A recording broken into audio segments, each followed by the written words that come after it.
Trayvon Bromell. Oh my goodness. It was absurd. He's had so much time to celebrate, I feel like, the last few races I've watched him run. And he just dominated this one from the get-go again. You know, you don't celebrate a first round, but he seems to be like just on another level and peaking right now. He is the comeback king. Like that is his name. That is what he does. He doesn't die. He doesn't. He just comes back like 10 times harder. How many lives? Every single time. Definitely more than 9. Do you guys know all the injuries that this man has had? Yeah. You know every injury, Chris? Name them. Yeah. Yo, you know every Trayvon Bromell injury? Name everyone. You can phone a friend if you don't know this. This is actually a trivia question. It's, for the audience. give me an operation board and I'll point to the injuries. No, it is crazy, Jack. Like just how you've been able to make this comeback. The funniest thing he said in the mix zone today was not anything really like performance related, because it's sort of like when these 100 guys, if they do stop in the mix zone, it's like, what are they going to talk about? Like for between the first round and the semis and then the final, like it's just for some guys it's all business. Like Fred, I mean, Kerley, absolutely. Are we ready to talk about? No, Fred just don't say Fred's name and not let us talk about him. Let me finish this quick thought on Trayvon, where it's like he was. They said, "Well, what would you change about the race?" And he was like, "My outfit." It was sort of like he wore a speed suit today. It was the only like, thing he brought. No, it was like it's a little tight, and he's like, and so he was like unzipping it. He's like, I need to get out of this thing, and I said to him, I was like, "Are the short shorts coming back?" He was like, "No." He's like, "It's a different time in his life." That's a different time. He's like, "I'm gonna go back to wearing the half tights and all this." I also feel that way as someone who now wears shorts down to like the low thigh. Yeah, the short shorts. Back in the day. It was funny because he did say, "It's like I know all the high school kids out there who started wearing the short shorts because of me," but he's like, "It's not that time. Keep them on their toes. Got to keep them on their toes. They'll make a comeback at some point." Now they're gonna be wearing speed suits that don't fit. Yeah, because of Fred. Well, Fred's fit perfect. Fred, 983. Don't change anything, Fred. World leading time. And if Fred listens to this, personal best. Yeah, Fred is listening to this. Fred's an avid listener to the podcast. I mean, he didn't have to do them like that. That was so rude. I just feel as though if I was in that race, I would have had to stop before the finish line. I would have been done. He would have defeated me as soon as I saw him get out the blocks because his first 30 meters. He was jogging. That was literally anyone who actually studies the 100 or runs the 100. If you watch that race, it's so textbook that you could tell he was just getting through those motions, trying to get through that round. And it was just so smooth and relaxed. It made no sense. It was very rude. So I would say, the 983 is not surprising. Mainly because he's been real consistent like the past couple times he's ran the 100. Like he tweeted about it, he'd be like, "Oh, I'm kind of like in the same area, whatever." And then boom, he runs this. I guess my surprise the fact that it was in round 1. But yeah, that 983 coming out of nowhere is not really out of nowhere. Imagine being 4th in that heat, Chris Belcher. You are over a third of a second behind the race winner. Like in your mind, you're not making the next round, but he makes the next round. He ran a great race. He makes the semis. And he ran 10-1, and 10-1's not slow, but like imagine you're in the race and you're watching 10-1 versus 9-8, and you're just like, what am I supposed to do? What do I do? It's a great example of a little Q. Great example. This is phase 8. Is that where we're getting closer to phase 8? Burned right through the mix zone. Oh yeah, he all also business. did the move. Honestly, his was the most impressive because I would love to know the speed. I think he was at least running. And then he swan dove straight into the ice bath. It was like he did a flip. But to say something else about Fred, a lot of people are missing him in that 400. They want to see that 42 pretty soon. He's not worried about it though, because he's going back to where his roots are. His roots is he was a 1-2 guy in high school. He got moved up to the 4 in college, and he's right back down to the 1-2, and he's loving it. So are you saying that he's not coming back, Jasmine? I'm not saying you never know. Is this a scoop? Does Jasmine know something we don't?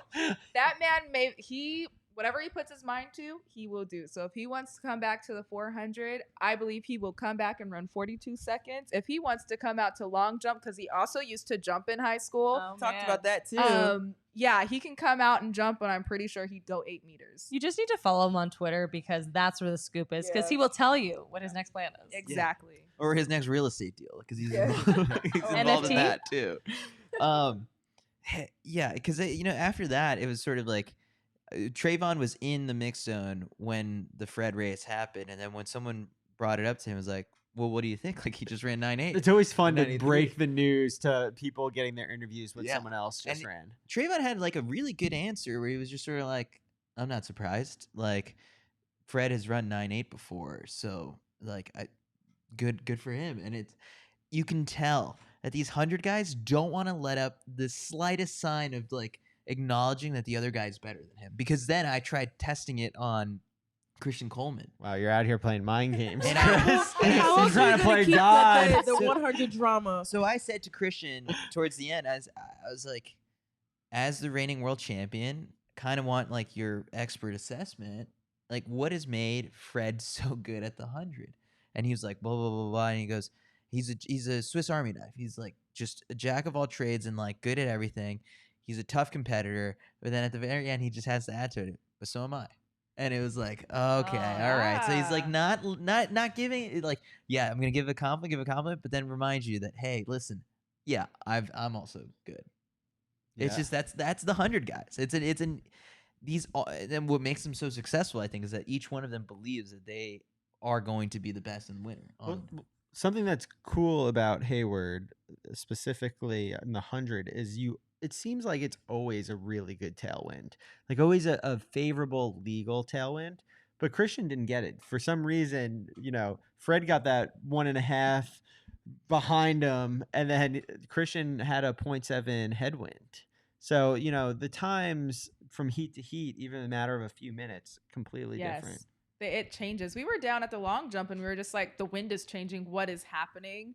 And I think that's one of the kind of fun parts about the 100 is you don't really know what way the wind is going. And I know there's some people that complain about it, but like can't change the wind. Sorry. Where's Cravon Gillespie in this? So Coleman threw Bracey right with him. Elijah Hall Thompson were the three big Qs, all right on top of each other. But then Heat 4, I want to talk about who I think is the underdog of underdogs in the 100. He's got to be the fastest unsponsored one in the field. Brandon Carnes. Like, no one is talking about him because he's a little bit older. He's 27, and his PB this year which sucks that it's old, but like. Yeah, I'm Look, 28. 27 is not, but 27 at this point, 27 is not old with track runners. But for an You're unsponsored, in a room full of like 27, 28-year-olds. but when you're 27 and you're unsponsored and you're finding your own way to meet, like it's not everyone survives that long. It's in the sport, but he ran a 100-meter personal best. He ran 9.92 with a illegal wind. In New York, he ran 20.0 for another personal best. Like, this guy's on fire, and I didn't even know who he was until New York, but he won Heat 4. beat Kenny Bednarik and then also Mika Makai Williams. Is it Micah? I thought it was Micah. McKay. McKay. McKay, No, wow. why does no one say McKay? So he's on the Jasmine Todd Redemption Tour right now. Yes, he is. I've seen this story happen a few times. Me being myself, where he went to NCAAs and he didn't perform how he was supposed to because he false started. But I think that that's kind of, he can use that to his advantage if he's really diligent on what he's doing and also just kind of comes out here and has fun. I think a lot of the times athletes allow the pressure to get to them, and I can say that that kind of happened to me. And if this story is pretty similar, I think if he's coming out here saying there is nothing to lose, he can definitely make this team. I mean, he's run the times to prove it. He has to be careful to not get DQ'd, though, because his running Yes. style is extremely unique and wide. Yes. I don't know if Very that's wide. a term in the sprints. So they call him the Quad God. Like that's his nickname. That's his nickname. Quad The God? worst part Yeah. was that during NCAAs when RG3 said he was built like a bulldog. Hey, RG3, friend of the pod, he listens. All I'm saying is it's 100 meters straight down. I'm the distance runner sitting between two sprinters. So what do I know? But he just drifted so far over. I was like, you're going to impede someone and step on the line. So I just think he has to be careful. No, I definitely agree with that. I think that's something that you need to watch out for because they will call those lines very quick. Hey, quads don't lie. Quads do not lie. They call me the Quadzilla. Tell 'em Put to wear that the on a hoodie shirt, for guys. us. Quads Okay. don't lie. All right, we had another